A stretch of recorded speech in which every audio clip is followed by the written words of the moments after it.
Okay, सबको video दिख रहा है ठीक से? Yes sir. हाँ, सो एक बार जल्दी से क्विक रिवीजन कर लेते हैं कल के क्लास में क्या। सर मुझे वीडियो ही नहीं दिखाई दे रहा। एक बार लॉग आउट करके लॉग इन करो जल्दी से। तो केस 1 था कि if k lies between the roots,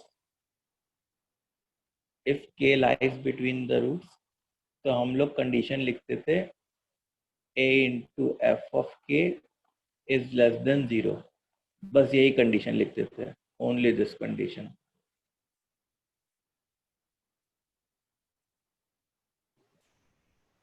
ठीक है,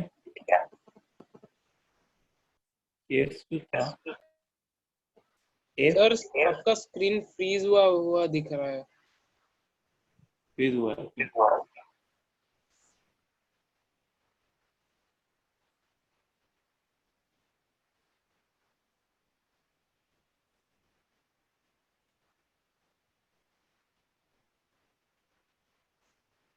हाँ सर अभी ठीक है। दिख रहा है अभी दिख रहा है। हाँ सर। इफ केस 2 है कि इफ k1 नहीं, इफ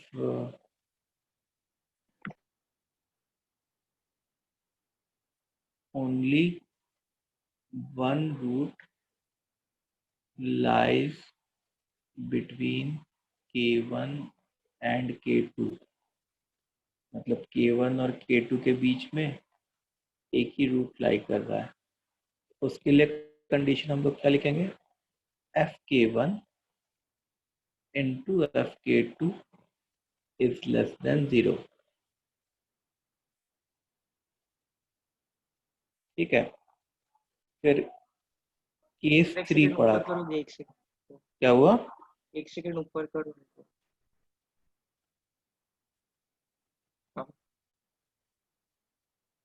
ठीक है, केस 3 था, मतलब हम लोग रिवाइज कर रहे हैं कल का, बस और कुछ नहीं। केस 3 था कि if both roots are greater than k, if both roots are greater than k, तो ग्राफ कुछ ऐसे टाइप का बन रहा था। तो उसके लिए कुछ ज़्यादा कंडीशन होती थी। पहली कंडीशन ये होती थी कि a into F of k is greater than 0। फिर ये वाला जो पॉइंट होता था उसका एक्स कोऑर्डिनेट -b/2a होता था। इसका मतलब इसका भी एक्स कोऑर्डिनेट वही होता। फिर दूसरी कंडीशन होती थी -b/2a इज ग्रेटर देन के। और यहाँ पे डिस्क्रिमिनेंट की कंडीशन लिखना जरूरी है कि नहीं है? जरूरी है। जरूरी है, क्योंकि जो शुरू की दो कंडीशन है यही पावरफुल कंडीशंस है जो डिस्क्रिमिनेंट को भी अपने अंदर इंक्लूड कर लेती है, अलग से लिखने की जरूरत नहीं पड़ती। तो यहाँ पे तो इन दोनों में से कोई नहीं आ रही, तो यहाँ पे डिस्क्रिमिनेंट की कंडीशन लिखनी पड़ेगी d is greater than equal to 0। फिर केस 4 में अपन ने पढ़ा, क्या पढ़ा कि if both roots are less than k, if both roots are less than k, इसका ग्राफ कुछ ऐसा होता। तो उसमें कंडीशन होती, अच्छा उल्टा यू भी ग्राफ हो सकता था। हम लोग क्योंकि अभी बस जस्ट क्विकली रिवाइज कर रहे हैं तो ज़्यादा, a into F of k is greater than 0, फिर discriminant is greater than equal to 0, और -b/2a जो होता वो लेस देन के होता। -b/2a क्या होता? लेस देन के होता।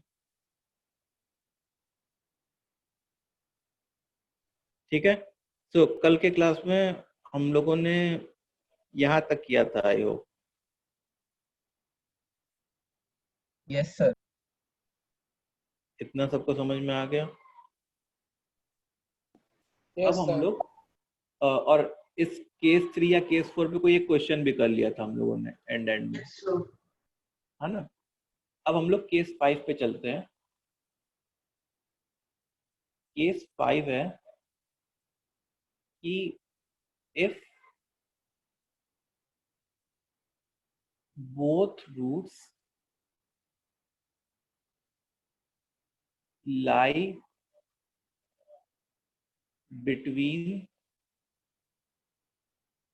k1 and k2, if both roots lie between k1 and k2, ठीक है। इसको इसकी कंडीशन लिखो जरा, खुद से ट्राई करो एक बार।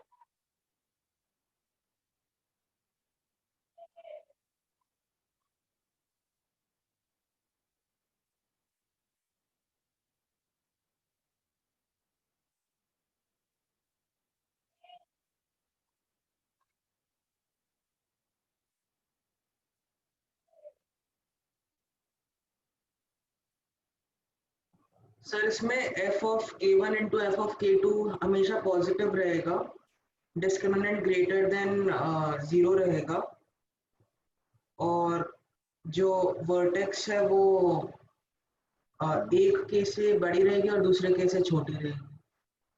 अच्छा,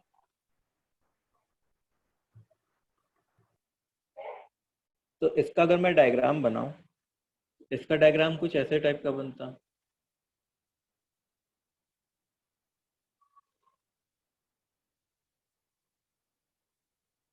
ये k1 है और ये k2 है, ठीक है। या ऐसे टाइप का बन सकता था, ये k1 है और ये k2 है, ठीक है। तो जैसे किसी ने बोला कि sir f of k1 into F of k2 जो है वो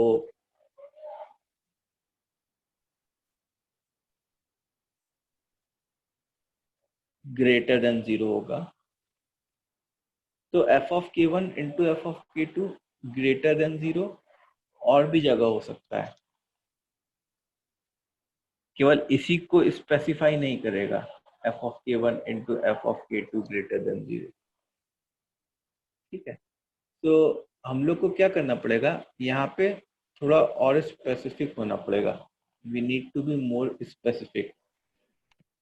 उसमें मोर स्पेसिफिक होने के लिए अपने क्या लिखेंगे, हम लोग ऐसे लिख लेंगे कि a into F of k1 is greater than 0। फिर इसको लिखेंगे a into F of k2 is greater than 0, ठीक है। फिर उसके बाद हम लोग ऐसे लिखेंगे, क्योंकि ये ग्रेटर देन 0 वाली कंडीशन है तो डिस्क्रिमिनेंट की भी कंडीशन हम लोग को लिखनी पड़ेगी। Discriminant is greater than equal to 0, ठीक है। फिर उसके बाद जो है, जो वर्टेक्स है, वर्टेक्स क्या है, -b/2 है। तो वर्टेक्स जो है वो k1 और k2 के बीच में होना चाहिए, ठीक है। तो अब हमने आपने जो ऐसा क्यों, हाँ बोलो। कंबाइन करके नहीं लिख सकते? हाँ, आपने जो पहले दो पॉइंट लिखे उन दोनों को कंबाइन करके नहीं लिख सकते? उसका मैं तुमको एग्जांपल दिखाता हूँ कि जैसे मान लो अगर मेरा ग्राफ ऐसे टाइप का होता, ऐसे टाइप का, से यहाँ पे k1 होता और यहाँ पे k2 होता और यहाँ पे ऐसे होता से, ठीक है। तो अब अगर तुम देखो तो यहाँ पे f ऑफ k1 अगर मैं वैसे लिखता तो f ऑफ इसकी जगह, इन दोनों की जगह कंबाइन करके लिखता, तो यहाँ पे f of k1 into F of k2 greater than 0 आता, यहाँ पे discriminant greater than equal to 0 आता, ठीक है। और यहाँ पे -b/2 है is between K1 and K2 आता। इस बात से अग्री करोगे सब लोग? Yes sir. Yes, sir. हाँ, लेकिन ये वाला जो डायग्राम है और ये वाला जो डायग्राम है वो एंटायरली डिफरेंट है। यस तो अगर कोई डायग्राम है तो उसके लिए जो कंडीशन जनरेट होनी है ना, वो हमेशा ही एक यूनिक कंडीशन जनरेट होनी चाहिए। मतलब वो कंडीशन बस इसी को डिफाइन करे। इन चारों कंडीशंस को मिलाऊंगा तो बस ऐसा ही कुछ डायग्राम बने, इसके अलावा और कोई डायग्राम ना बने। सर मतलब लेकिन आपने तो K1 और K2 बिटवीन द रूट्स बनाया, लेकिन हमने स्टेटमेंट तो लिखा है both roots lie between K1 and K2 ना। हाँ हाँ, वही तो मैं यहाँ पे एक एग्जांपल ये शो किया कि अगर मान लो मैं ऐसा कोई डायग्राम बना देता, और जैसे तुमने बोला ना कि सर इन दोनों को कंबाइन करके मैं ऐसे लिख सकता हूँ क्या, f of K1 into f of K2 is greater than 0। तुमने ये बोला कि सर इन दोनों को कंबाइन करके क्या मैं ऐसे लिख सकता हूँ? तो तुम ऐसे सोचते कि ये लिखा हुआ है, ये लिखा हुआ है और ये लिखा हुआ है। तो मैंने क्या कहा, मैंने कहा कि एक ऐसा सिनारियो भी जनरेट हो सकता है जिसमें ये तीनों सेम कंडीशन आ सकती है। देखो, f of K1 f of K2 greater than 0, d greater than 0 and minus b by 2a between K1 and K2। तो ये तीन कंडीशन जो है, ये तीन कंडीशन इसकी यूनिकनेस को नहीं डिफाइन की। ये जो तीन कंडीशन है, ये जो तीन कंडीशन है इसकी यूनिकनेस को डिफाइन नहीं की। समझ में आई बात? सर अभी समझा। ओके, तो मैं थोड़ा रब कर देता हूँ ताकि हमारा कुछ साफ सुथरा दिखे। अरे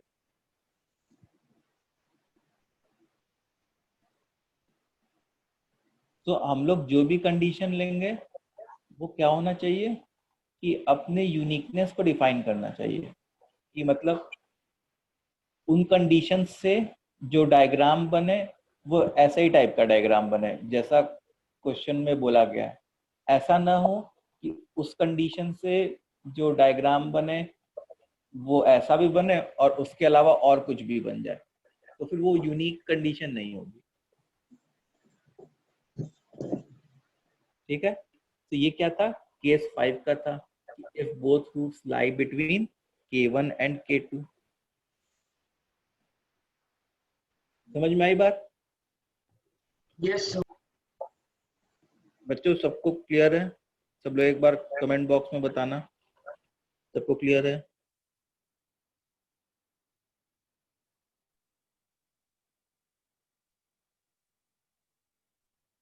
सेंड टू एवरीवन। सर हाँ बोलो। K1 और K2 नेगेटिव नहीं हो सकते? मतलब दोनों में से कोई एक या दोनों? K1 देखो, K1 K2 कुछ भी हो सकते हैं।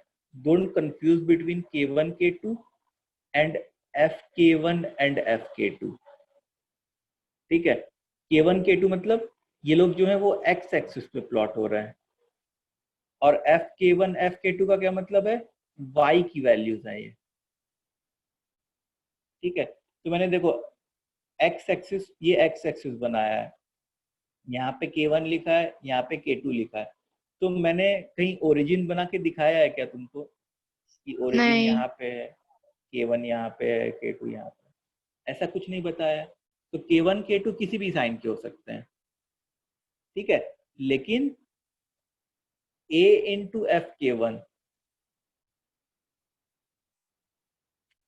थोड़ा ऊपर जाते हैं, जैसे FK1 देखो, जैसे यहाँ पे FK1 पॉजिटिव होता और A भी पॉजिटिव होता तो A इंटू FK1 पॉजिटिव होता। Similarly A into FK2 positive होता। यहाँ पे अगर तुम देखो तो FK1 नेगेटिव होता और A भी नेगेटिव होता, तो उनका प्रोडक्ट क्या होता, पॉजिटिव होता। तो A इंटू FK1 पॉजिटिव होता, A इंटू FK2 पॉजिटिव होता। तो A into FK1 and A into FK2 negative नहीं हो सकते इस वाले केस में। K1 और K2 तो नेगेटिव हो सकते हैं। ओके सर, समझा। एक्स एक्सिस पे तो वो कहीं भी लाई कर सकते हैं, पक्का समझ में आया? हाँ sir.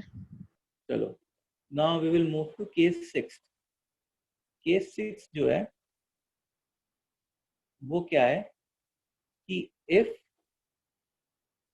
K1 and K2 both lies between the two roots.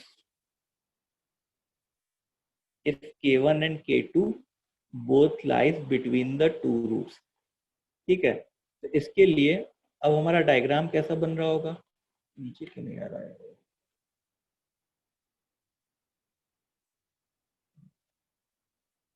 Okay.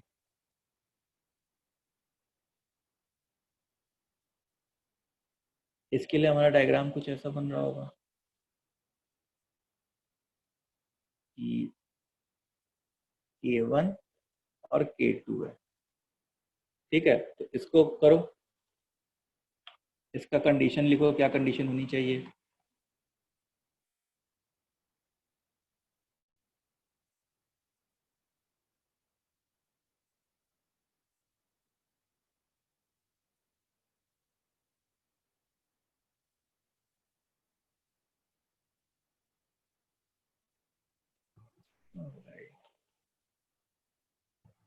Sir इस कंडीशन में a इंटू एफ के वन नेगेटिव रहेगा, a इंटू एफ के टू नेगेटिव रहेगा, डिस्क्रिमिनेंट जो है ग्रेटर देन इक्वल टू 0 रहेगा, और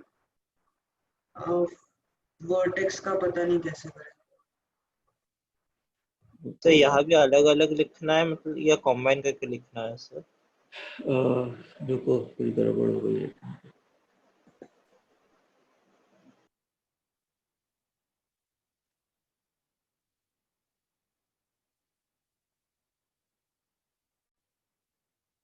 तो सही काम नहीं कर रहा हूँ वाला।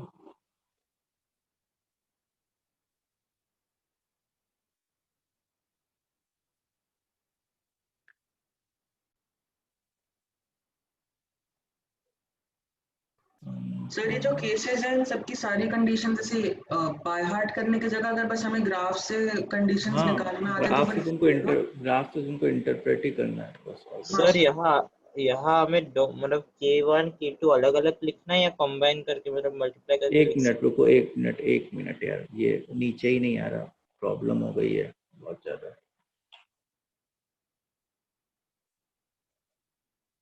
क्या हो गया?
नीचे क्यों नहीं आ रहा है ये?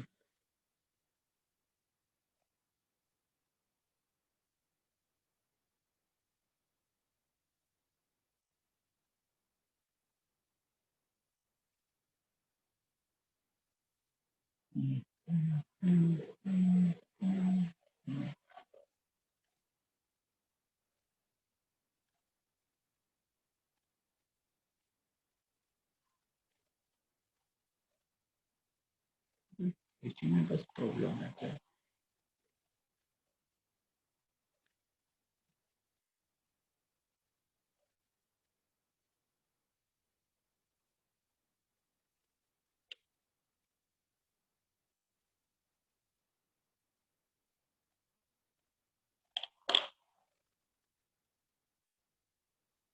दो मिनट रुकना, मैं आता हूँ।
Now solve this reaction.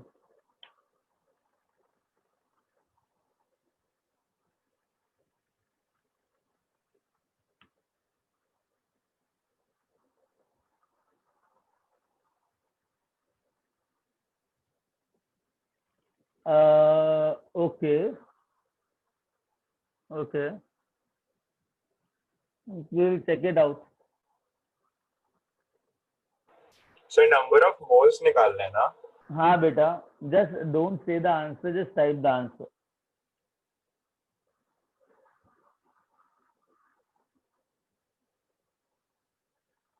Okay.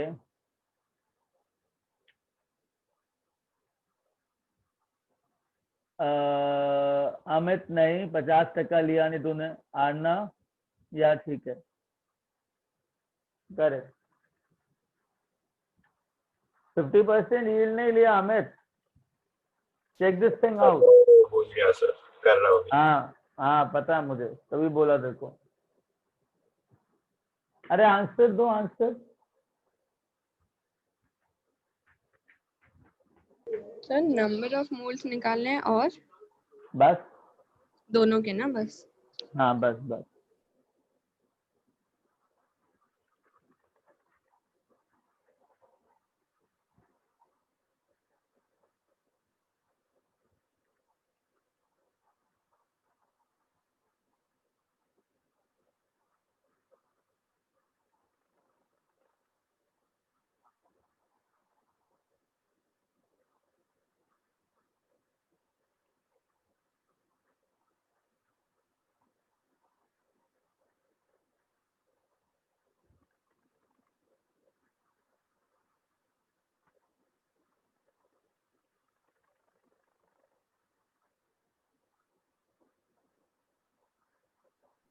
Sir इधर COSO4 का वेट दिया हुआ है। हाँ, दिया हुआ है COSO4 का वेट नहीं दिया हुआ बेटा, उसमें क्या फर्क पड़ेगा? लिमिटिंग रीजन नहीं लगाना उसके अंदर। सर क्यों? जब डेटा एक्स्ट्रा दिया होता है तभी तो लिमिटिंग रीजन लगाते हो ना बेटा। हाँ सर। अदरवाइज एक ही डेटा काफी होता है सब कुछ कैलकुलेट करने के लिए। सर हो गया पूरा। ओके पूर्वी, ठीक है। हाँ बेटा आंसर लिखो, हो गया तो। या नेहा,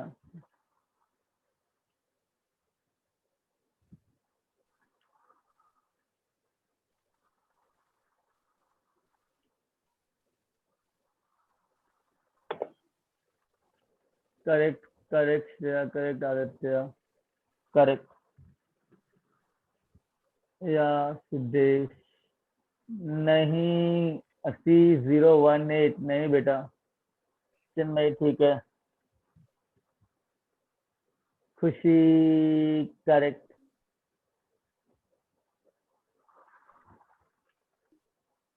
श्रुति करेक्ट। ओके या प्रिया करेक्ट। वैदेही या नदी नहीं, अनादि गलत है वो। चेक करो, हर से थोड़ा चेक कर, 50% यील्ड लेना है। या हमेशा किरण ठीक है, यील्ड 50% है बेटा, उस पर ध्यान दे।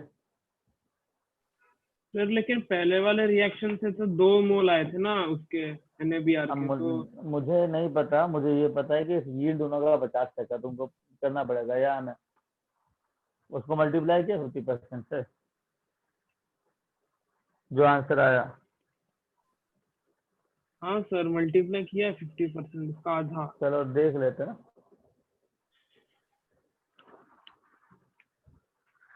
हाँ सुनो, NaOH कितना है एक्चुअली में? 40% 500 ग्राम का कितना होता है? 200 ग्राम। 200 ग्राम। 81% 400 ग्राम का कितना? 324। 324। नंबर ऑफ मोल्स निकालो। इसका मॉलिक्यूलर मास कितना है?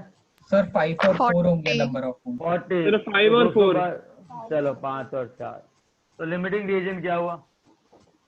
HBr HBr HBr।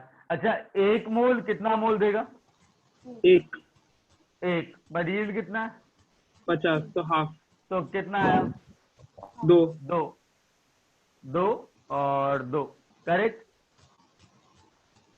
अब NaBr के नंबर ऑफ मोल्स 2 आ गए। अब 2 मोल NaBr 1 मोल Na2SO4 दे रहा है, करेक्ट। तो 2 मोल कितना देगा वहां पे? वापस बताओ। 1 पर 1 यील्ड मोल, 50% है तो हाफ। 1 मोल, एग्जैक्टली। यील्ड 50% है तो 1 का 50% बनेगा, दैट इज। सर लेकिन आपने बोला ऊपर जितना NaBr है उसको लेके रिएक्ट किया तो 2 हुआ ना, तो 4 मोल होंगे ना NaBr के इधर। 1 सेकेंड, बन कितना रहा है NaBr इधर? 2 मोल। हाँ, तो उतना ही रिएक्ट करेगा ना, उससे ज्यादा कैसे रिएक्ट कर सकता है? सर जब बना ही 2 मोल है वही रिएक्ट करेगा ना। सर अच्छा, तो उसका कोएफिशिएंट नहीं देखना ना? किसका कोएफिशिएंट? अरे ये तो रिलेशन होता है ना। रिलेशन का मतलब क्या होता है? 2 मोल 1 मोल के साथ रिएक्ट कर रहा है, 2 मोल 1 मोल बन रहा है, 2 मोल 1 मोल बन रहा है। इस रिलेशन को यूज करके तुम एक्चुअल नंबर ऑफ मोल्स के साथ खेलते हो ना, ये तो एक रिलेशन ओके। है कि नहीं? अब ऐसा थोड़ा होगा कि 2 मोल बन रहे हैं क्योंकि 2 लिखा हुआ तो मैं 4 मोल कर दूंगा, अचानक से 2 मोल कहां से बढ़ जाएंगे? सर हाँ जी बेटा। एक और बार स्टार्टिंग से बताओ। हाँ, सुनो। 40% 500 ग्राम का कितना हुआ? तो 40/100 इंटू 500 दैट इज 200 ग्राम। 81% 400 का कितना हुआ? 324 ग्राम। तो मेरे पास मास आ गया NaOH का, मेरे पास मास आ गया HBr का। इतना समझ में आया बेटा? Okay. Now understand that I have to divide that mass with molecular mass so that I'll get number of moles. उसके बाद हाँ नंबर ऑफ मोल्स निकालने तक समझा उसके हाँ, सुनो ना। अभी लिमिटिंग रीजन कौन सा है? 1 मोल 1 मोल के साथ करा तो 5 मोल 5 मोल के साथ करना चाहिए। लिमिटिंग रीजन ये हो गया। हाँ सर। तो HBr के साथ सारी कैलकुलेशन होगी। तो 1 मोल 1 मोल दे रहा है, 1 मोल 1 मोल दे रहा है, तो 4 मोल 4 मोल देने चाहिए थे, 4 मोल 4 मोल देने चाहिए थे जब 100% रिएक्शन हो रहा था। बस वो कितना रहा है? 50 समझा सर। तो 4 मोल का 50% कितना हो गया? 2 और 2। हाँ सर। Very good. अब मेरे पास इनिशियल नंबर ऑफ मोल्स 2 आ गए। तो 2 मोल 1 मोल देते हैं, 2 मोल 1 मोल देते हैं, तो 2 मोल कितना देगा? 1 और 1, बट यील्ड कितना है? 50% है ना, तो बनना 1 चाहिए था, अब बन कितना रहा? 50% ऑफ 1 दैट इज 0.5 समझ गया sir. Understood? Yes sir.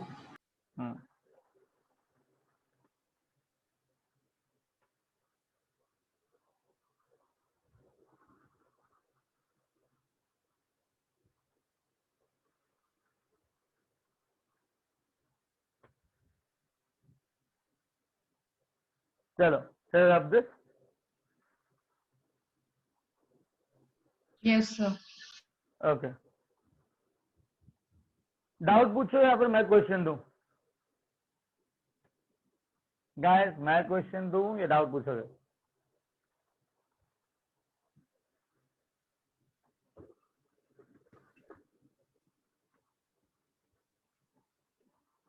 Sir आप 2-3 और क्वेश्चन कराइए ना। ले बेटा।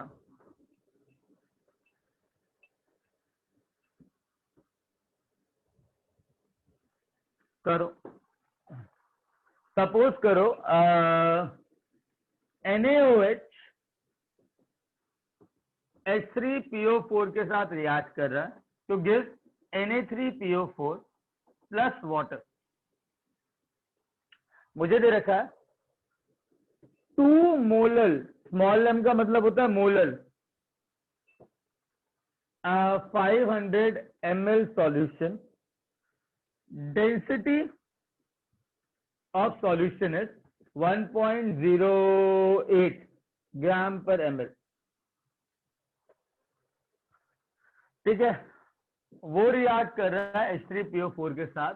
H3PO4 का जो अमाउंट दे रखा है दैट इज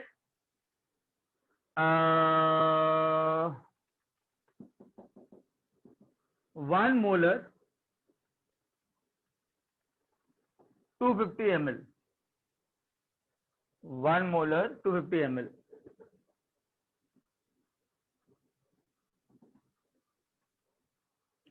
इसका यील्ड 50% है। मुझे पता करना है कितने number of moles of Na3PO4 बना और कितने number of moles of water बना।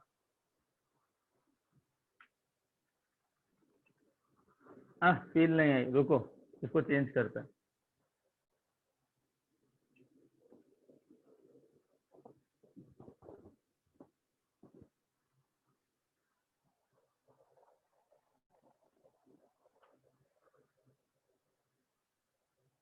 ओके सुनो, this is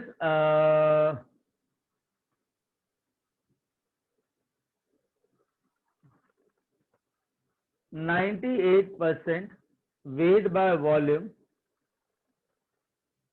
This is 98% weight by volume, and it is given that 300 ml of 300 gram of solution is given to us, and in that 300 gram of solution, the density of solution is 0.5 gram per ml. बस इतना दे रखा sir. या 500 ml solution का है ना?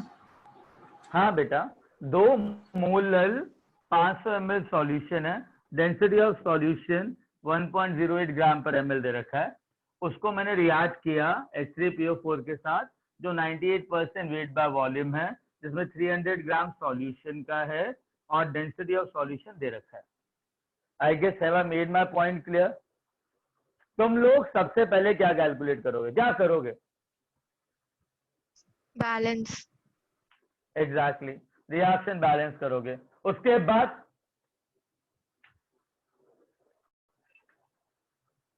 बाद moles निकालेंगे।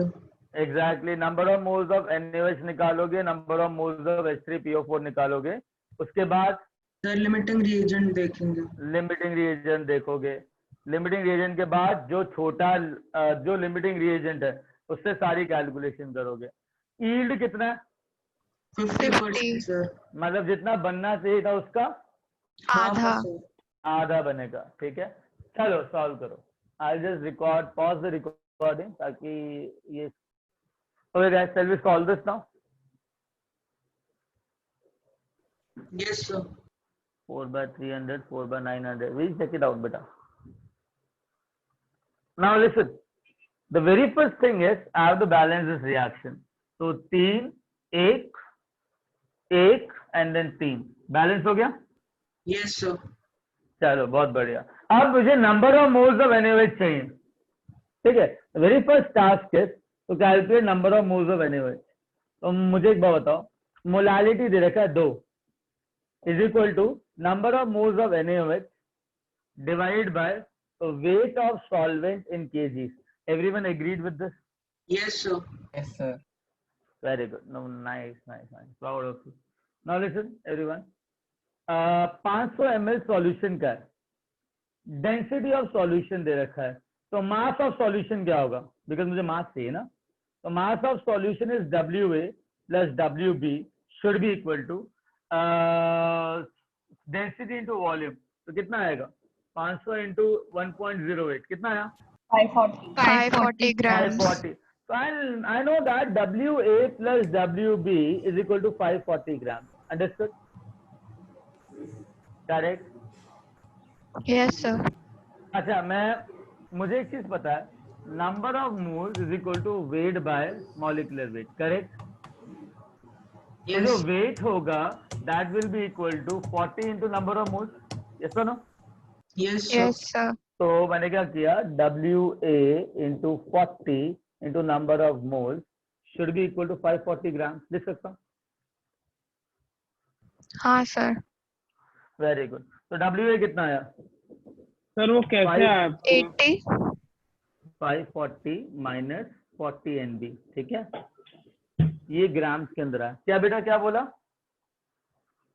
Sir नहीं समझ रहा। अरे मैंने तेरे को दूसरा मेथड बताया, मैं यहाँ पे दूसरा मेथड सॉल्व कर रहा हूँ। मैंने तेरे को बोला यहाँ पे W। हाँ, मुझे नंबर ऑफ मोल्स है वो 3 नहीं है। 3 कैसे? अरे वो तो रिलेशन है ना हाँ बेटा। रिलेशन है, हाँ सर। सर 2 लेंगे ना? अरे मुझे नहीं पता, आएगा ना नंबर ऑफ मोल्स यहाँ से। 2 कैसे लेंगे? यहाँ सर से पता NB लगेगा। NB NB NB कैसे आएगा 2? मुझे सर निकालना पड़ेगा ना। NaOH के 2 मोल है ना। कहाँ है 2 मोल? किसने बोला? अच्छा ये बेटा 2 मोलल है। मोलल का मतलब पता है क्या होता है? मोलालिटी, स्मॉल m मतलब मोलालिटी।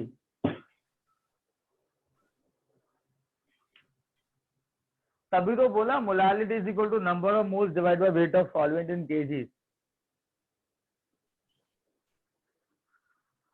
अब सुनो, WA plus WB gives 500 into 1.08. So WA plus WB is 540. So WA plus 40 into NB because weight by molecular weight is equal to number of moles. तो वेट कितना हो जाएगा? Number of moles into molecular weight. Correct. तो wait की जगह मैंने डाल दिया 40 इनटू मॉलिक्यूलर वेट और नंबर ऑफ मोल्स। अब वेट ऑफ 80 है ना मोल्स। कहाँ से 80 आया? सर आपने जो बोला वही किया। मैं देख लेता हूँ ना बेटा। वेट निकाला तूने, नंबर ऑफ मोल्स नहीं निकाले। सर फिर उसको इंटू 2 करेंगे ना। सुनो सुनो सुनो, पहले मेरे को नंबर ऑफ मोल्स निकालना, तो then we will discuss this, ठीक है। पहले वेट ऑफ सॉल्वेंट कितना आ जाएगा? 540 माइनस 40 इंटू NB। इस स्टेटमेंट में किसी को कोई डाउट है क्या? No sir. Very good. सुनो, तो number of molality is equal to, यहां से चेक करो, molality is equal to 2 into number of moles of solute divided by weight of solvent in KG. तो मतलब 1000 से डिवाइड करना पड़ेगा। तो 1000 से डिवाइड करोगे तो ऊपर 1000 आएगा, नीचे आ जाएगा 540 माइनस 40 NB। कोई दिक्कत? No sir. Very good. तो मेरे पास आ जाएगा 1080 minus 80 NB is equal to 1000 NB। Correct? Yes sir. तो NB कितना आया? 1 आ जाएगा sir. 1080 divide by 1080 that is 1। मतलब मेरे पास NaOH के कितने मोल्स है? 1 आया सर। 1 आया। सर इसको अच्छा, करने का मैंने इजी इस तरीका किया, मतलब 2 मोलल दिया हुआ है तो 1 kg सॉल्वेंट में 80 ग्राम्स होगा NaOH का। हाँ मैंने भी वही 1 किया kg था। सॉल्वेंट में 80 ग्राम होगा NaOH का। करेक्ट। सर तो टोटल वेट ऑफ सोल्यूशन 1080 ग्राम हो गया। I am so proud of you. तो इससे सर हम लोग अरे डायरेक्टली हो डेंसिटी गया, यूज करके समझ आ गया, जाएंगे। मैं समझ गया। That is unitary method, right? हाँ सर। तो मैं तभी कहा था definition gives edge on calculation sir. Exactly. जो डेफिनेशन होता है ना वो बहुत ब्यूटीफुल चीज है। अगर उस मतलब को समझ जाओ ना तो मतलब ये सब मुंह माया है। हाँ sir. Getting it? Yes sir आपको नंबर ऑफ मोल्स 1 कैसे आया? देखो ना, किया ना अभी। अच्छा तुम वेट बताओ ऑफ सॉलिड 40 है ना।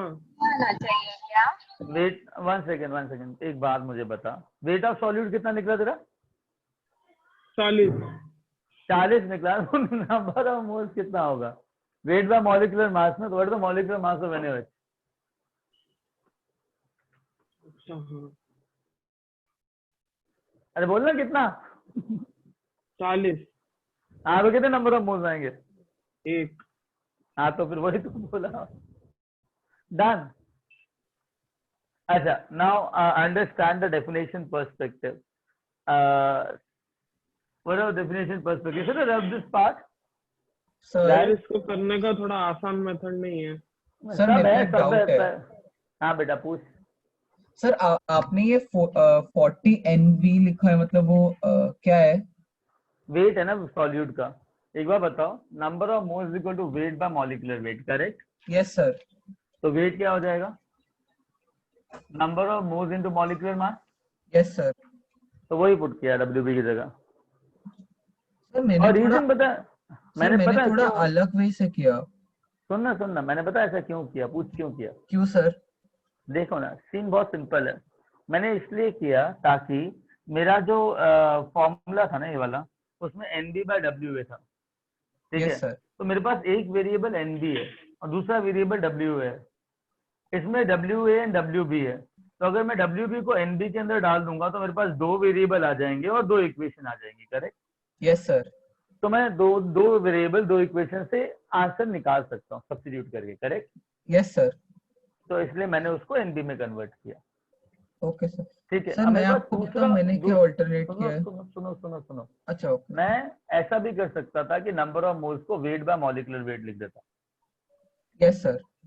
तो WB/40 आ जाता था, ठीक है। तो मेरे Yes, पास sir. तभी भी WB एंड WB में दो इक्वेशन आ जाती, यस सर। तो मैं उन दोनों को यूज करके WB निकाल लेता, ठीक है। Yes sir. तो इट इज ऑन मी कि वेरिएबल क्या चूज करूं। अच्छा ओके अब सर। बताओ अपना मेथड। नहीं सर, जो आप कह रहे थे वो नंबर ऑफ मोल्स को WB अपॉन WA 40 मतलब हाँ WB/40 मैंने उसका गिवन मास x ग्राम्स लिया और उसका एटॉमिक मास 40 लिया, तो मैंने ठीक है, किया ठीक है, डन है, x डन है, बाय डन है। 40 upon 540 minus x is equal to 2। फिर मैंने किया उसमें भी x का मास 40 आएगा ना फिर फाइनली। सर पता नहीं, मैंने तो कुछ उल्टा सीधा किया है शायद से। डिवाइड बाय 1000 किया उसको। वो नहीं किया वो। हाँ तो फिर क्यों नहीं किया, अगर केजी में चाहिए था तो हमारा सारी चीजें ग्राम में है ना। ठीक है, मैं अभी वापस कर लेता हूँ। ठीक है। अभी सुनो सुनो सुनो सुनो सुनो सुनो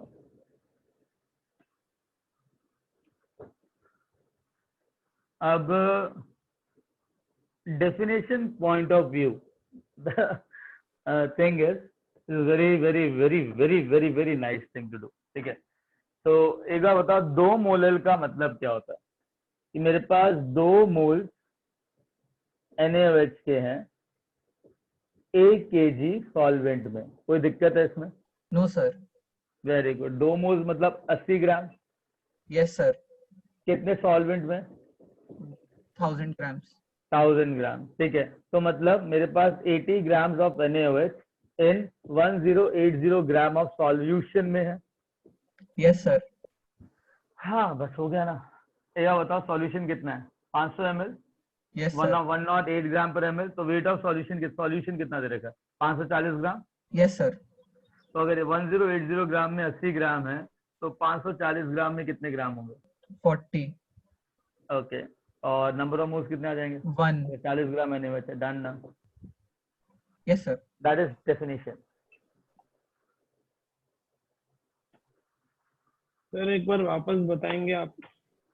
हाँ ना बेटा, मोलालिटी का मतलब होता है 1 किलो सॉल्वेंट में कितने मोल्स हैं। तो 2 मोल्स है ना, तो 2 moles of NaOH is present in 1 kilo solvent. तो मेरे पास 2 मोल्स मतलब 80 ग्राम 1000 ग्राम सॉल्वेंट के अंदर है।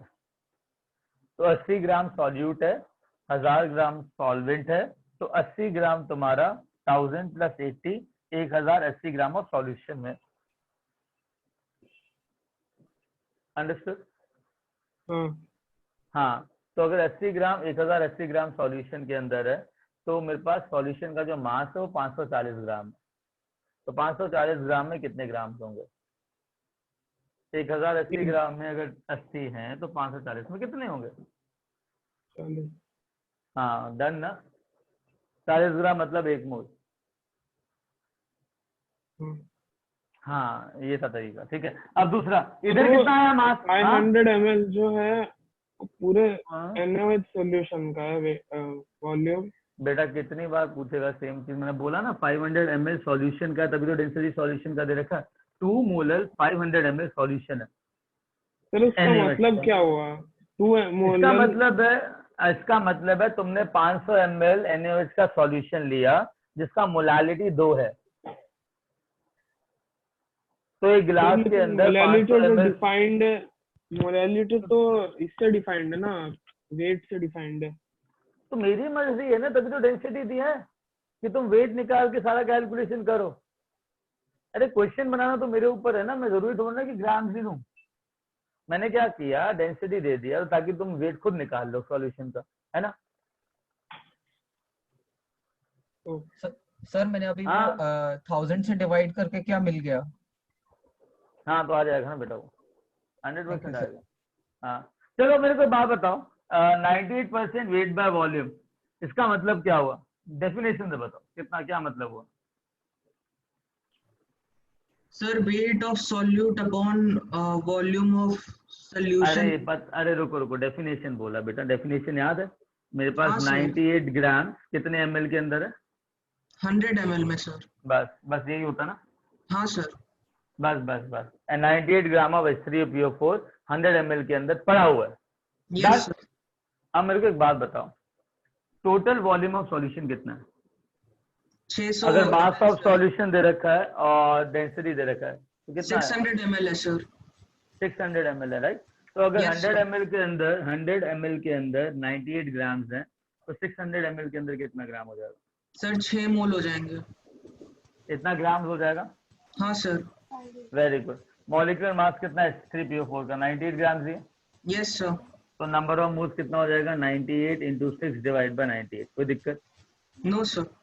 Very good. Number of moles कितने हैं? 6। Done. This Yes, is sir. Formula, this is formula based. अब sorry, this is definition based. Formula based क्या होता है? Weight of solute in gram divide by volume of solution in ml into 100 should be equal to 98। यही होता ना? यही होता ना? हाँ, अब मुझे क्या बताओ, 300 ग्राम सॉल्यूशन का है, डेंसिटी 0.5 ग्राम है, तो वॉल्यूम कितना हो गया सॉल्यूशन का ml के अंदर?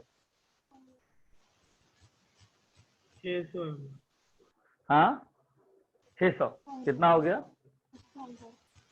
600। तो WB की जगह V की जगह 600 डालो तो WB आ जाएगा तुम्हारा 600 into 100 इज इक्वल टू 98। ये गया 6, तो WB आ जाएगा 98 into 6। कोई दिक्कत नहीं ना? वही आया ना हमारे पास। WB कितना है? 98 into 6। डन सर हाँ हाँ। अगर हम किसी एक रिएक्टेंट का अगर हम नंबर ऑफ मोल्स निकाल देंगे तो सब तो हो जाएगा ना बेटा, बट डबल डेटा दे रखा तो लिमिटिंग रीजन होगा ना इसके अंदर? हाँ चांसेस है सर होगा ना? लेकिन 98% वेट बाय वॉल्यूम H3PO4 को हम लोग मतलब कैसे इंटरप्रेट करेंगे? डेफिनेशन पढ़ा है तूने हाँ वेट बाय वॉल्यूम का? इसका मतलब क्या ग्राम होता में है? होता है 100 ml सॉल्यूशन में। तो 98% वेट बाय वॉल्यूम क्या हुआ? तो 100 ग्राम में 98 उल्टा नहीं बोल रहा? 100 ml में 98 ग्राम H3PO4 है। तो मैंने क्या लिखा नीचे? फिर 100 ml है तो फिर आपने उसको 600 ml कैसे किया? बेटा सॉल्यूशन का ग्राम टोटल वेट कितना दे रखा?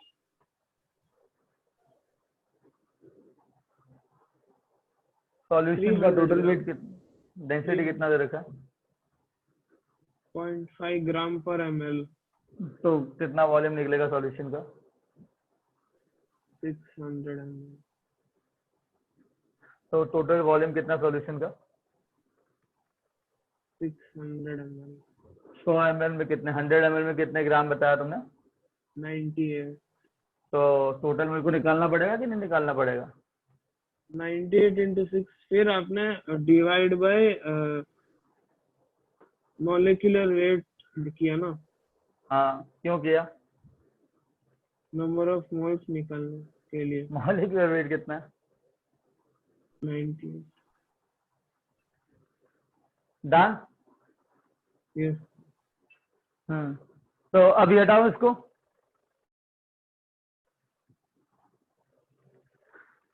Share up this part, guys. Yes, sir. Yes, sir. Very good. Now listen. Finally, I come to number of moles, right?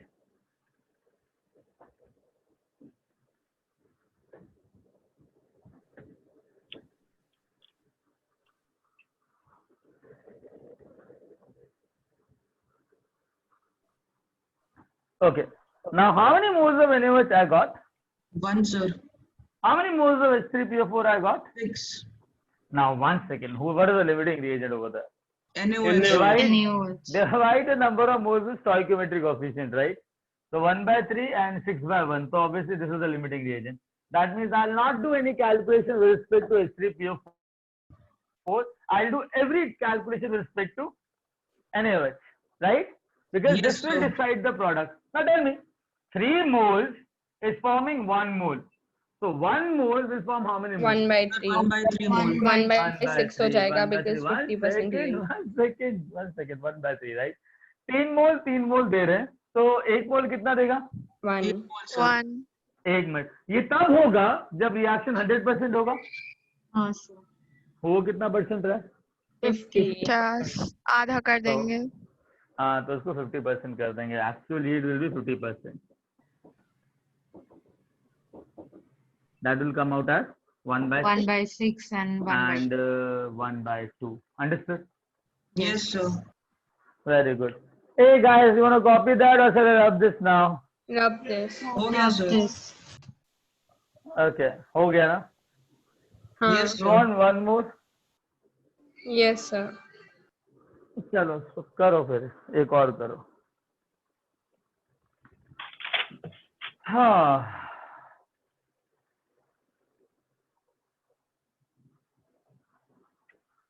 शुरू करें? लिख लिया ना सबने? yes sir। Yes, sir. हाँ, चलो, we'll do that now. Sir थोड़ा सा इजी वाला दीजिए। नहीं, ऐसे नहीं। अच्छा, हर्षित कभी जिम गए? नहीं।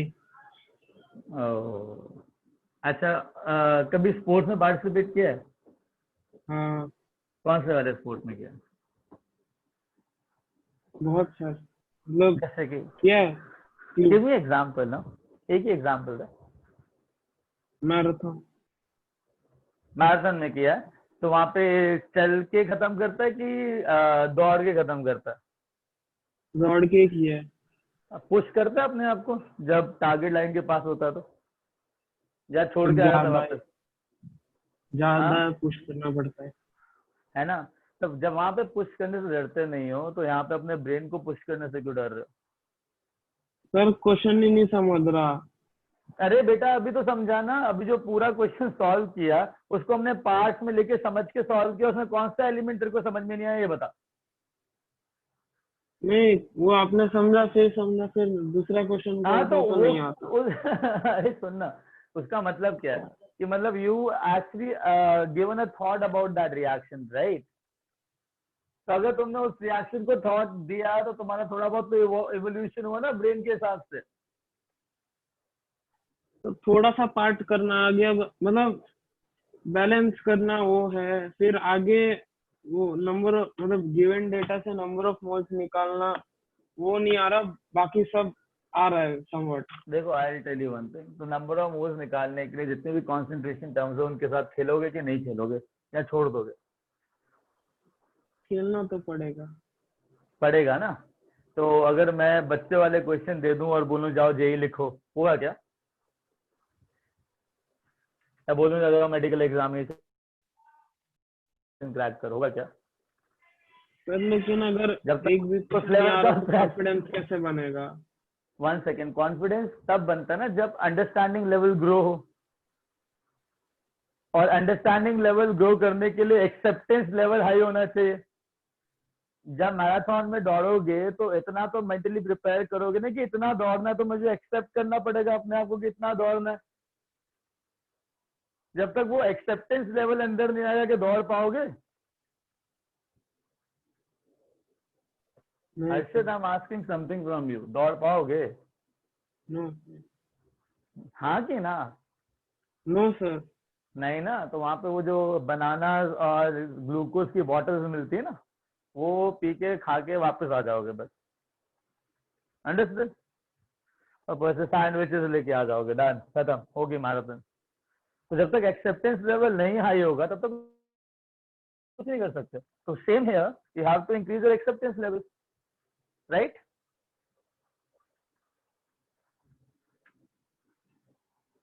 वहां पे बोलते हो क्या भागना पड़ेगा, इतना लंबा है ये वो, करते हो क्या ऐसे? नहीं ना, वहां पे तो सिर्फ टारगेट दिखता है ना। तो यहाँ पे भी देखो, सुनो,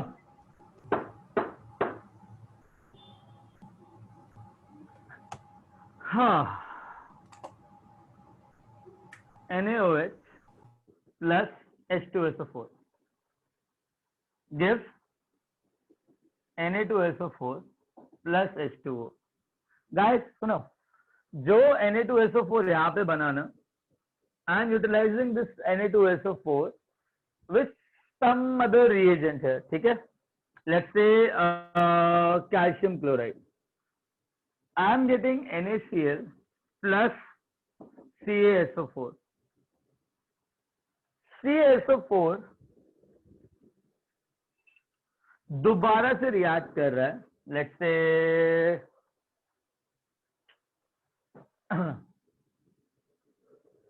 AgF से to give Ag2SO4 plus CaF2. Percentage yield 50%, 50% and 20%. NaOH and H2SO4, what all data is given to you? Now here is the catch. I have 2 kgs, 2 liters of, guys, listen it carefully. 4 molal, small m is molal, 4 molal NaOH solution. This solution, okay, whose density is given to you as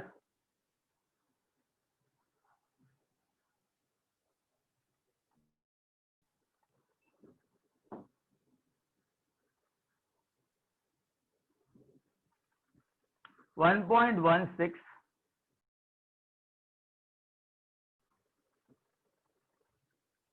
okay, is reacting with H2SO4. Now, how much amount of H2SO4 is given to you?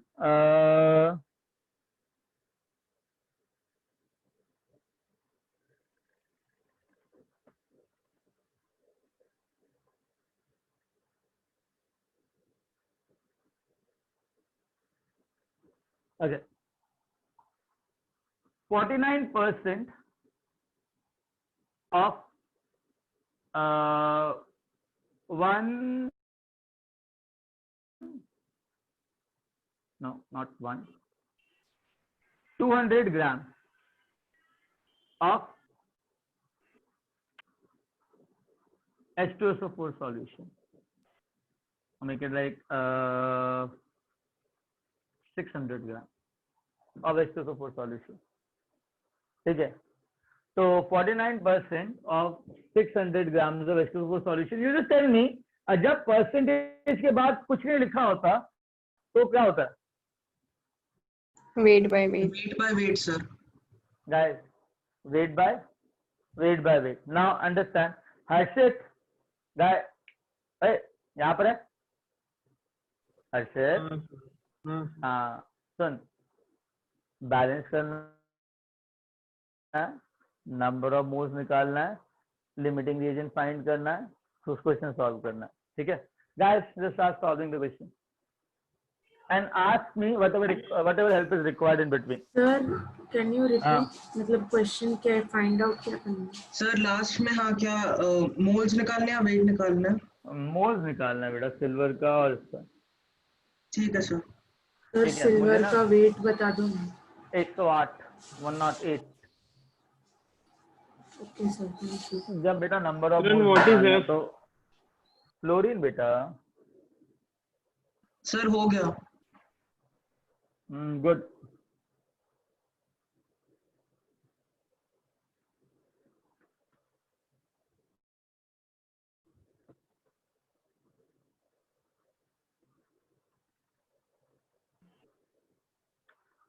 जिसका हो गया y लिख दो.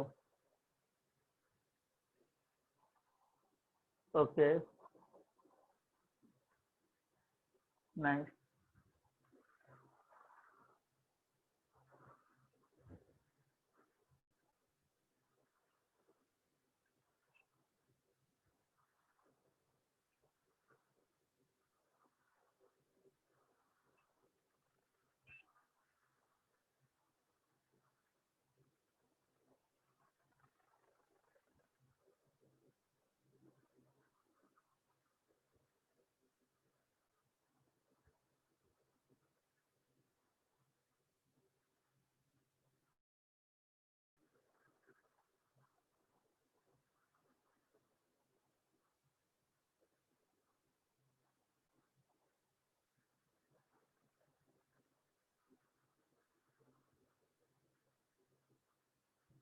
Tell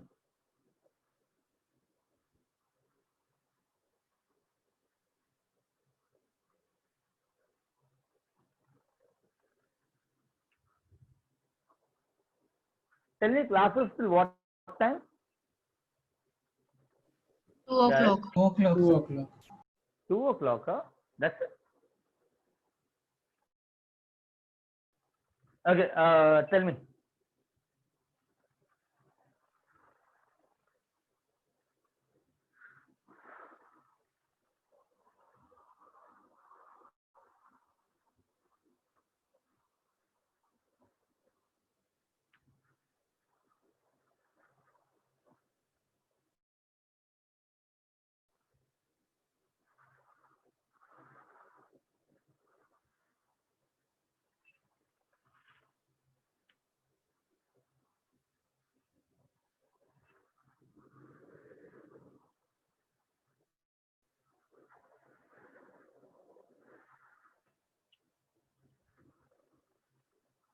Okay, yeah. Okay, Anna.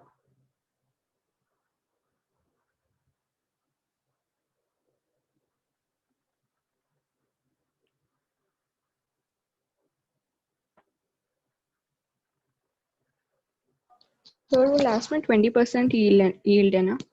हाँ बेटा।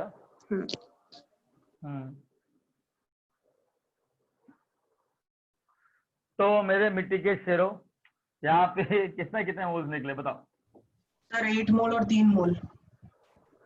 कितने मोल और 2 कितने मिनट मोल? रुक सकते हो आप, कर रहा हूँ 8 मोल Yes, sir. A, 8 and 3. रुक जाओ ठीक है।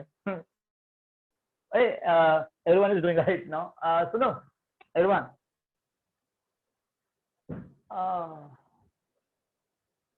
उसके बाद एक और क्वेश्चन करेंगे।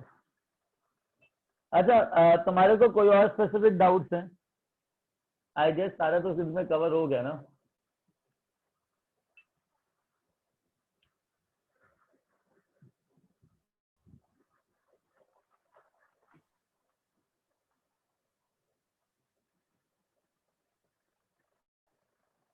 ओके बेटा, आदित्य या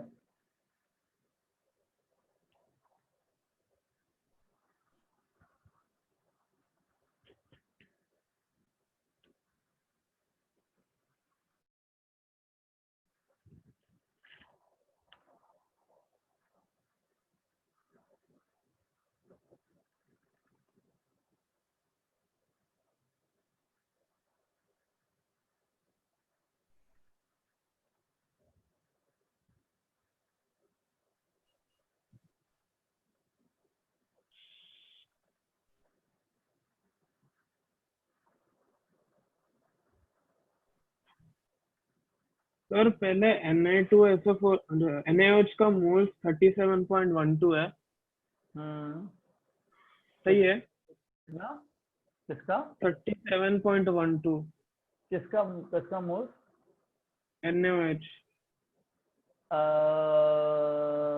कैसे किया सर पहले मोलैलिटी का फॉर्मूला लिखा, फिर नंबर ऑफ मोल्स को मैंने लिखा वेट बाय मॉलिक्यूलर वेट, और फिर मैंने डेंसिटी से मैंने वेट ऑफ सॉल्वेंट निकाला जो कि है सॉल्यूशन। सर डायरेक्ट बता रहा हूँ, weight of solvent is equal to 2320 gram minus weight of one second.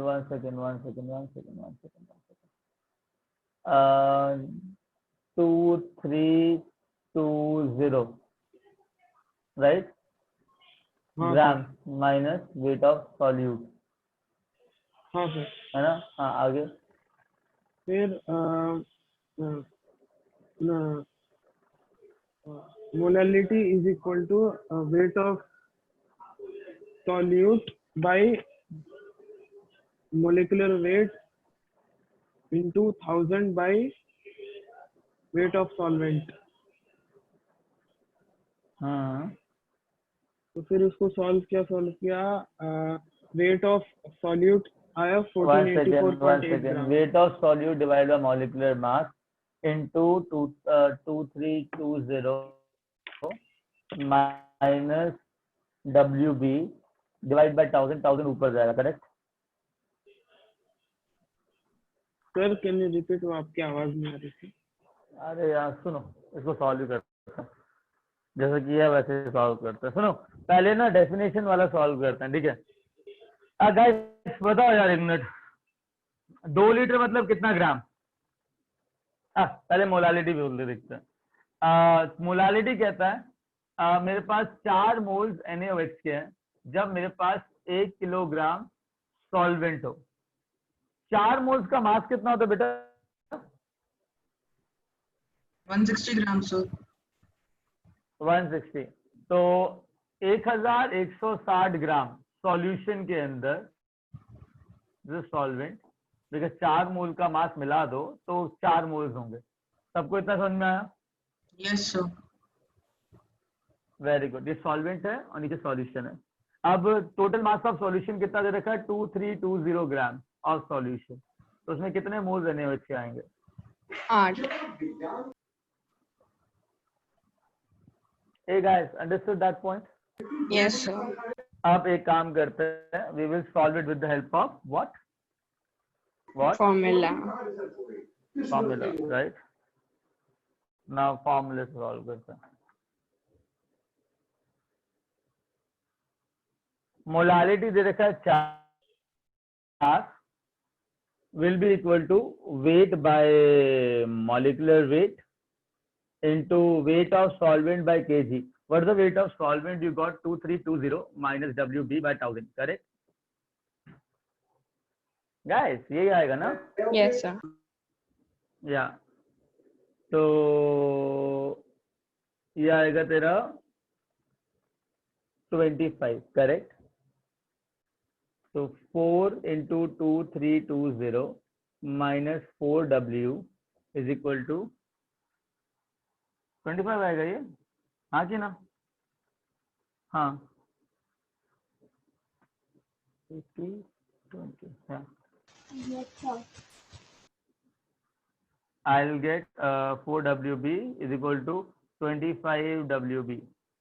So WB I got it as 4 into 2320 by 29. Agreed? Guys, agreed? Yes sir. अच्छा, divide by 40 करोगे तो नंबर ऑफ मोल्स आ जाएगा, तो divide by 40 कर देते हैं। तो ये गया 10, ये आया इधर। ए 232 कितना आएगा ये?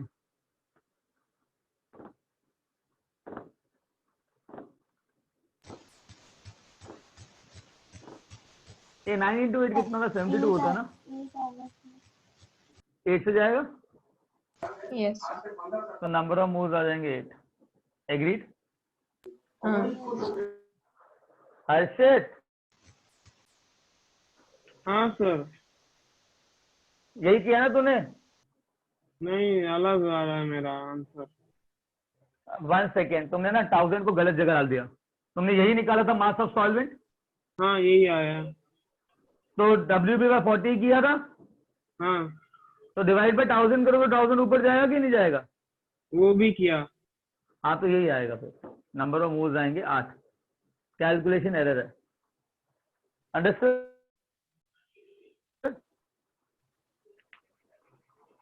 ओ बेटा समझ में आया? अर्षद, हाँ sir.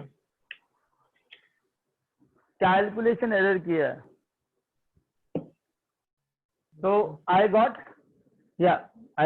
8 moles of NaOH. H2SO4 के नंबर ऑफ मोल्स कितने निकले? H2SO4 कितना? 49% ऑफ 600 ग्राम। तो कितना ग्राम हो गया? 49 by 100 grams. Exactly. But thing is divide कर दो, इतने ग्राम आ गया, करेक्ट? नंबर ऑफ मोल्स क्या होता है? Wait by molecular mass. Molecular mass कितना है इसका? 98. तो ये गया 2, ये आया 3, तो कितने नंबर ऑफ मोल्स है? 3। तो I got number of moles of H2SO4 as 3. कोई डाउट? गाइस समझ में आया? No sir. हाँ समझ में आया? Very good. हाँ, I got 3 moles of H2SO4 and I got 8 moles of NaOH. Now आप उससे बैलेंस किया रिएक्शन को? Yes, sir. 2 mole, yes 2 mole. Sir, Just tell me which is the limiting reagent? H2SO4 H2SO4 divide करो 2 से 4 आएगा, divide करो 1 से 3 आएगा. This is the limiting reagent. Now tell me, every calculation will be done by this reagent. Yes, sir. So 3 moles reacts with how many moles? Sir, 6. 1 mole gives 1 mole, 1 mole gives 2 moles. So 3 moles gives how many moles? Sir, 3 moles of Na2SO4. And 6 moles. But the Six thing is, yield is how much? 50%. So what I'll get? 3 moles of 50% of 3 moles, how much? Sir, 4.5 mole. And 6. Understood? Yes, sir. So initial moles of Na2SO4, I got it as 1.5 moles. Is this reaction balanced? No, sir. 2 लगाना है Very NaCl के आगे. So 1.5 will react with 1.5 to give, one second, 1 mole give 1 will give 1 mole to give 2 moles and 1 mole, right? So मुझे क्या चाहिए? CSO4 and NaCl, correct? तो 1.5 कितने moles बनाएगा? 3 अगर moles, एक sir. मोल तो 3 मोल. अगर एक मोल बनाएगा तो 1.5 कितने बनाएगा? Sir, 0.75 बनाएगा. करेक्ट. बट ये तब है जब ये 100% है. 50% पे तो 1. सर, आपका माइक म्यूट हो गया.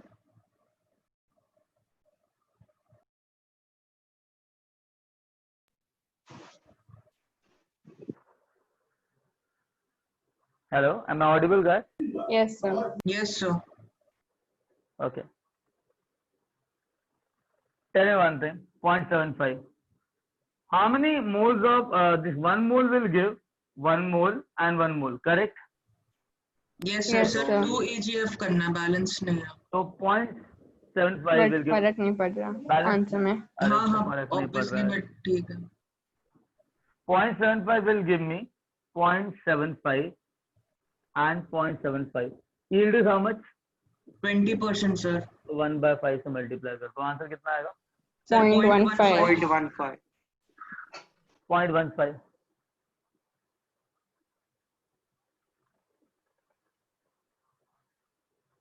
Okay, done.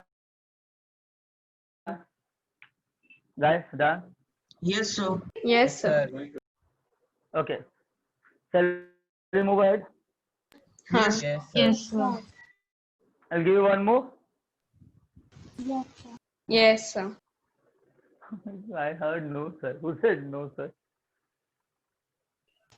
Guys, you want one more, right or no? Yes, sir. Yes, sir. Yes sir.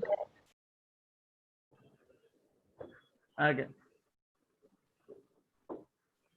This time I'll give you simple one. Very simple one. ठीक है? सर थोड़ा सिंपल वाला है.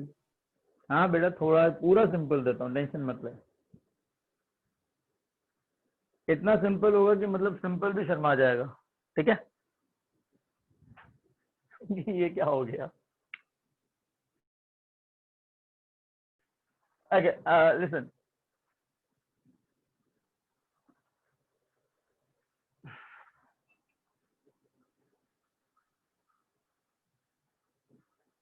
Calcium carbonate plus 2HCl gives CaCl2 plus H2O plus CO2. The CO2 which I got over here is reacting with NaOH to form Na2CO3 plus H2O. Na2CO3 is reacting with MgCl2 to form MgCO3 plus NaCl. Then MgCO3 dissociates to give MgO plus CO2.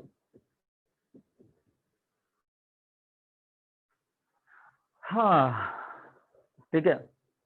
Yield yield is 50%, 50%, 50%, and 50%. Question. I have taken 500 grams of calcium carbonate, and I have taken 20 liters of 2 molar HCl solution. I want to ask, what is the volume of carbon dioxide evolved at STP? What is the volume of carbon dioxide evolved at STP? Sir कितने litre है उसका HCl का? 20 litre, 20 litre. एक काम करो ना, I'll make it 10 liters. Now do it. सबसे पहले क्या करोगे? सर बैलेंस सारे करेंगे. हाँ पहले सारे बैलेंस कर लो, है ना. अच्छा बोर्ड दिख रहा है तुमको? Yes sir. अभी भी दिख रहा है? Yes sir. Very good. दिख रहा है ना?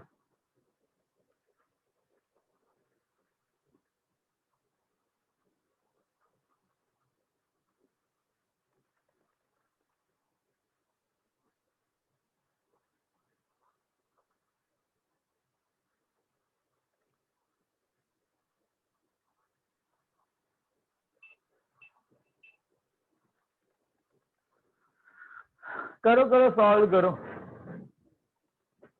आवाज आ रही है बेटा? हाँ. Okay. Oh my God, my leg is paining. Give me a minute. Ow.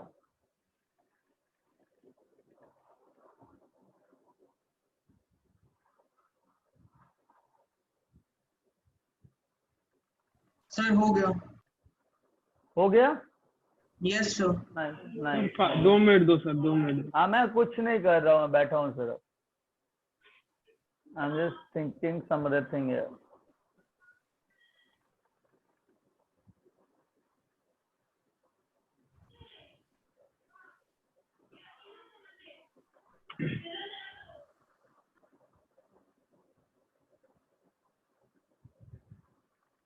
Sir सिर्फ मोल्स निकालने हैं ना CO2 के? हाँ हाँ बेटा.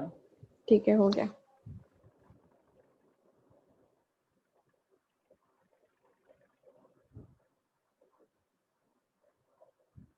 मोल्स निकालना है CO2 के, नहीं वॉल्यूम निकालना है STP पे.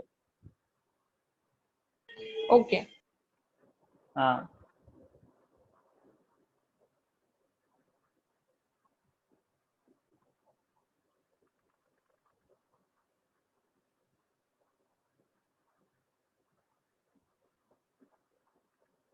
जिंदगी किसी पहेली नहीं.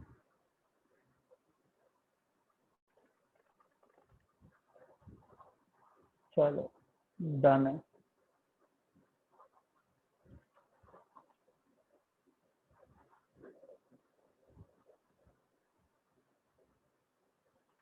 Okay.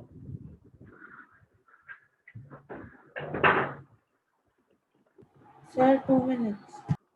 I'm not doing anything right now. I just want you to solve that. I don't want to put my effort also. Yeah, Anna. Yeah, beta.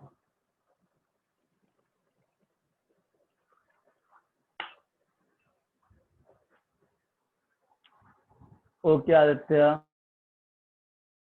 We will check it out.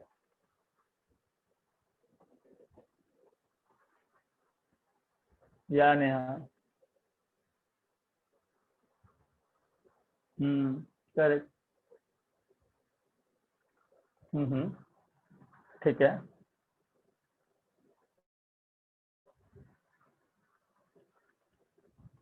अच्छा सुनो, solve करें? Sir हाँ mole number of हाँ moles of carbon dioxide finally आ रहा है 0.3125। अच्छा 1 second, तुमने बैलेंस किया सब कुछ, मतलब 50% निकाला सबका? हाँ 50-50 50, करते गए। चलो ठीक है। ए सुनो सुनो सुनो सुनो एवरीवन, हाँ सही है, देखते हैं। सुनो, पहला मेथड है नंबर ऑफ मोल्स निकाल लो। कितने निकले कैल्शियम कार्बोनेट के नंबर ऑफ मोल्स? सर 5।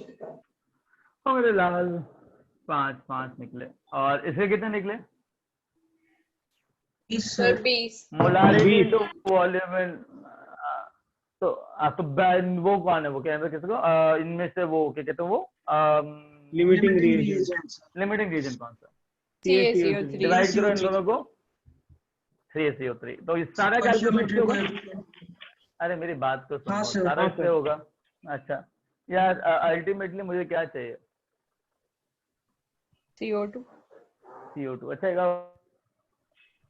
बताओ, जितना कार्बन डाइऑक्साइड इधर था, कार्बन इतना था, उतना ही कार्बन डाइऑक्साइड इधर आया, वही कार्बन डाइऑक्साइड को इधर लेके गया, वही कार्बन को इधर लेके गया, उसी कार्बन को इधर लेके आया, करेक्ट?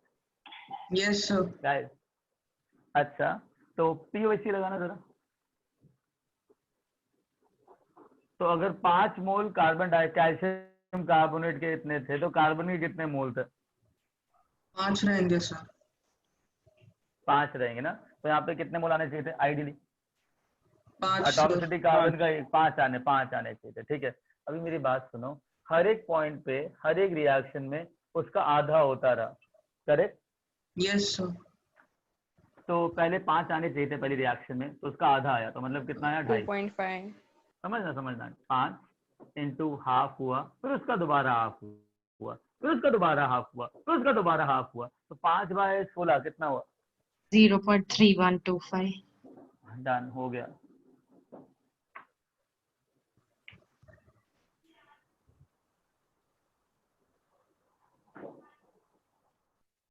वॉल्यूम निकालना मजा आया? है?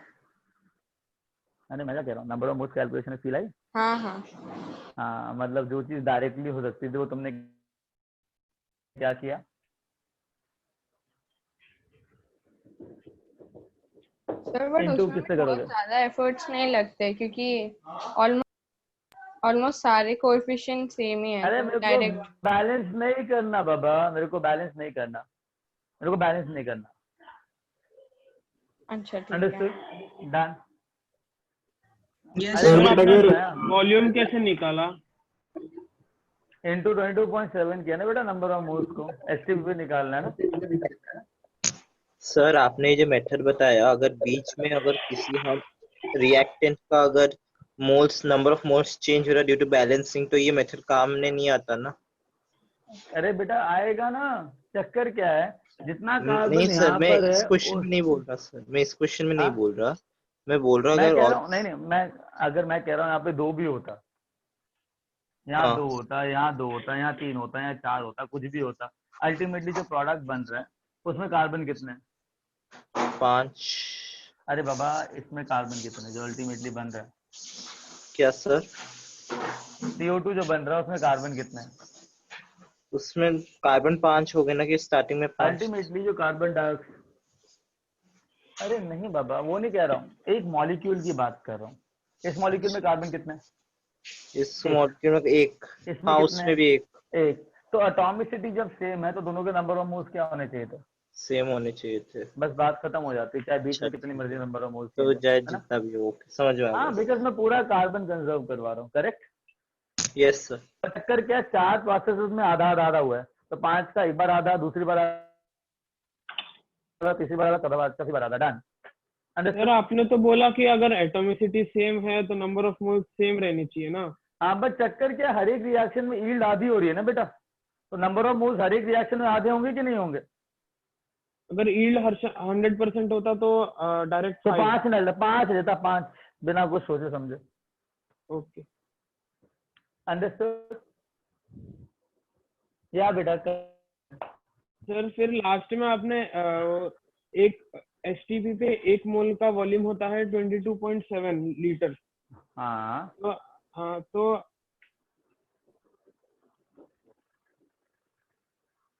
Okay done. Yes, sir. Yes, sir. guys, fine. How was the solar eclipse then? आज के हो गया ना काफी। हाँ, tell me how was the solar eclipse? Sir नहीं देखा सर ढंग से नहीं देखा। सर कुछ There था ही was नहीं। देख nothing. ही नहीं पाए, ऊपर बादल है। सर सारे Oh. बादल ऐसे। सर मस्त भी था। सर वो सर यहाँ वेट पे करना वैसे भी पार्शियल था। सर बादल अच्छे बादल। दिख रहे थे। नौटंकी हो तुम लोग सीरियसली। सर सर बारिश छोटे eclipse मोटे भी नहीं दिख रहा बड़े था। वाले हो। हाँ एक्लिप्स भी दिख रहा था सर। एक्लिप्स दिख रहा था मेरे तो पूरा एक्लिप्स हो रखा था बादलों से। सर बारिश हो रही थी सर जोरदार। अच्छा सर टीवी पे देखा हूँ दूसरी जगहों का। सर फोटो देखा, अच्छा था।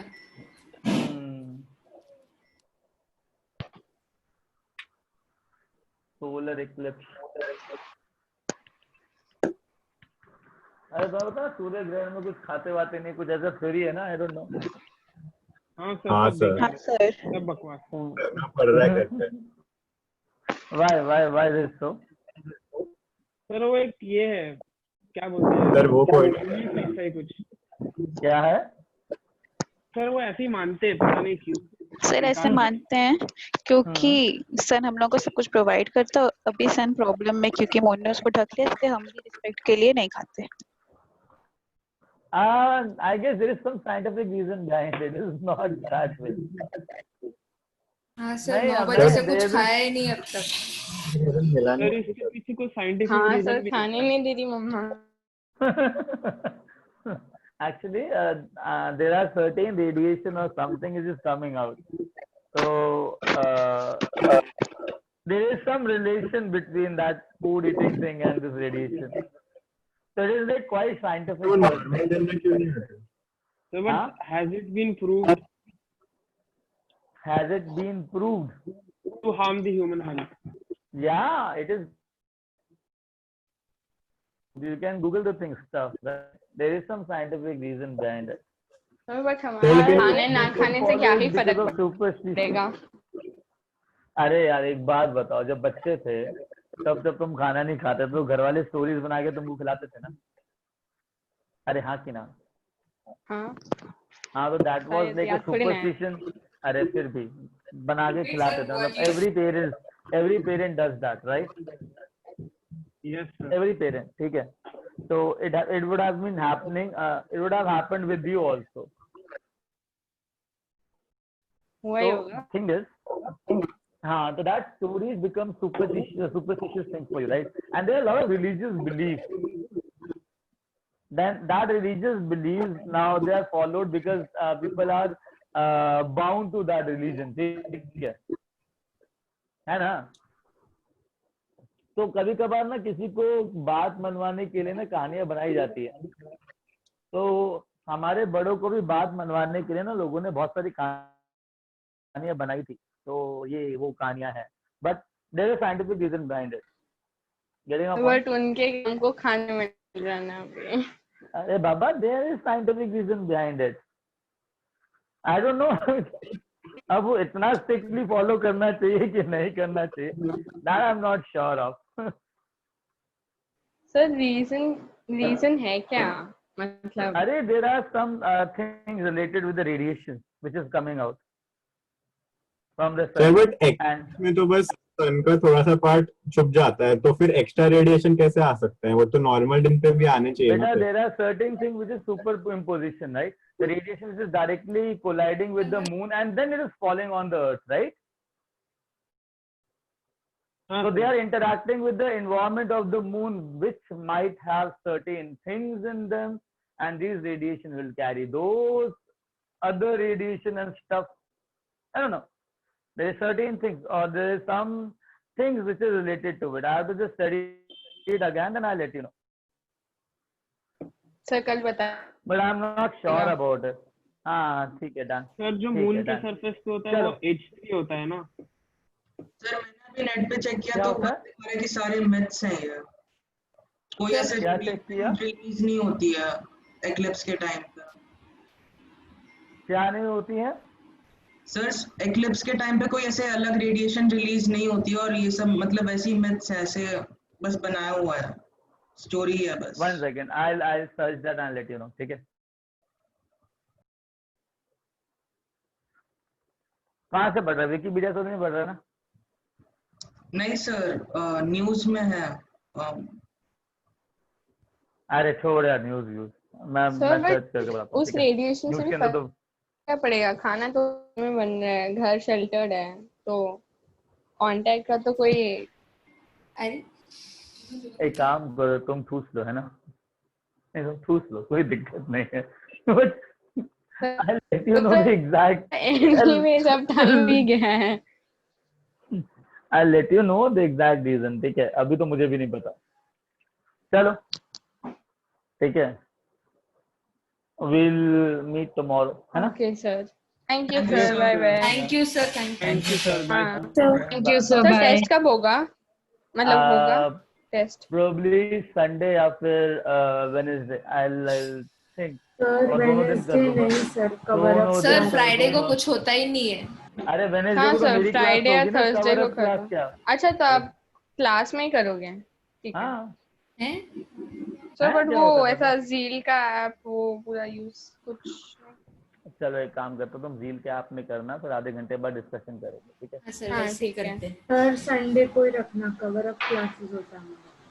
वेनेसडे फ्राइडे को को कुछ नहीं होता, पूरा दिन मतलब 1 सेकेंड, वेनेसडे को कवर अप क्लासेस होती है। तो सर थर्सडे और फ्राइडे को फ्राइडे भी का भी कवर अप रख लो। क्लास वेडनेसडे है। का नॉर्मल फ्राइडे को एक ही Wednesday- होता है। फ्राइडे को Wednesday 2:30 to 4:30 होता है अरे क्लास। वेनेसडे को मेरी क्लासेस होती है बाबा। सर फ्राइडे को आप हाँ सर, कुछ होता ही नॉर्मल नहीं क्लास है। होती है। सर संडे ठीक है। हाँ सर संडे ही ठीक है, अच्छा टाइम। अरे मेरा मन था कि संडे से पहले भी एक टेस्ट हो जाए, तो मतलब संडे वाले टेस्ट में अच्छा परफॉर्म करो। सर फ्राइडे हाँ, को तो ले सर लो, फ्राइडे आप को अपनी रख क्लास दो। में ले लो, कुछ भी चलेगा। तो फिर डिस्कशन कब करोगे? है ना सर, टाइम है ना। अगर वेनेसडे को टेस्ट हुआ तो फ्राइडे को तुम्हारे पास एक और क्लास है ना, डाउट डिस्कशन के लिए। सर फ्राइडे को आप भी कभी भी ले सकते हो, कोई क्लास नहीं, बस एक डाउट फिजिक्स का है। उसके बाद 2:30 to 4:30 के अलावा और कुछ भी नहीं। चलो ठीक है, देन मैं बोलता हूँ फ्राइडे को क्लास टेस्ट लेने के लिए, उसके बाद मैं बोलता हूँ फ्राइडे को उसका डिस्कशन करने के लिए, एंड देन मैं बोलता हूँ संडे को एक और टेस्ट लेने के लिए। डन? ठीक है सर। ठीक है Yes, सर, sir. सब चलो फर्स्ट चैप्टर के ना ये इसी का हाँ, मूल कॉन्सेप्ट सब दोनों के दोनों। हाँ, असाइनमेंट 3 असाइनमेंट 4 कर लेना, कल डिस्कस करना है वो, ठीक है? चलो take care, bye yes sir, bye sir. Thank you sir, bye bye bye. Sir, thank you. Bye या बाय सर। बाय।